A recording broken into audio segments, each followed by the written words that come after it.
You ask Tiger to solve. This deals with linear equations with one unknown. The final result is x equals -7. Let's solve it step by step. Swap sides. Group all constants on the right side of the equation. Add 12 to both sides.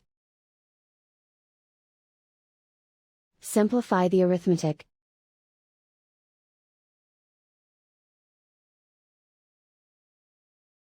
Isolate the x. Divide both sides by -4.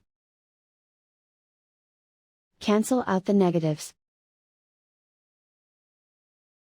Simplify the fraction.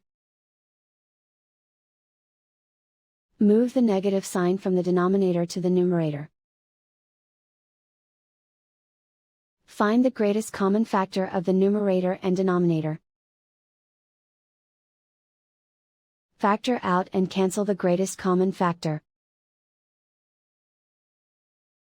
And so the final result is x equals -7.